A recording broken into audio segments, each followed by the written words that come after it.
मैं चंद्रकांत। इस कार्यक्रम के मुख्य संयोजक की जिम्मेदारी मेरे को प्राप्त हुई है। महर्षि दयानंद की द्वितीय जन्म शताब्दी के उपलक्ष्य में इस पूरे मेरठ महानगर में, सिर्फ मेरठ महानगर ही नहीं, मेरठ के आसपास के 5-7 जिलों को, लगभग पश्चिमी उत्तर प्रदेश में हम लोग एक बहुत वृहद कार्यक्रम का आयोजन कर रहे हैं। ऋषि दयानंद के उपकारों का, ऋषि दयानंद की कृपाओं का, ऋषि दयानंद के बलिदान का जो हम सब पर ऋण है, उस ऋण से उऋण होने के लिए प्रयास कर रहे हैं। ऋषि के जो मंतव्य हैं, जो वैदिक ऋचाओं की बातें, जो वेद का द्वारा परमात्मा का ज्ञान हमें प्राप्त हुआ, यह लुप्त हो चुका था। ऋषि दयानंद ने आकर उसको दोबारा से उद्घाटन किया। इसीलिए ऋषि को वेदों वाला नाम से भी जाना जाता है। तो परमात्मा की बातें ऋषि के माध्यम से हम सब तक, जन जन तक पहुंचाने के लिए इस बड़े कार्यक्रम का आयोजन कर रहे हैं।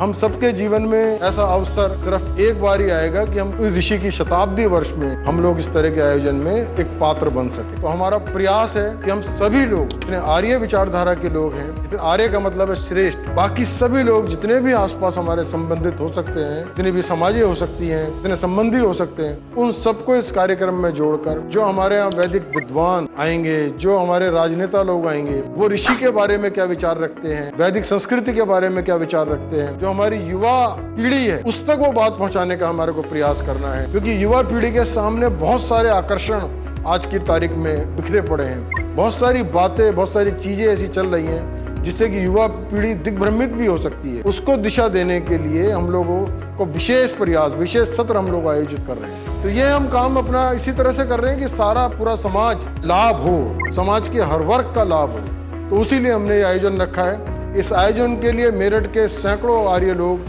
अपनी तरीके से आहुतियां दे रहे हैं, तन मन धन से इसमें कार्य में लग रहे हैं। 16 नवंबर से लेकर 19 नवंबर तक ये 4 दिन का कार्यक्रम है।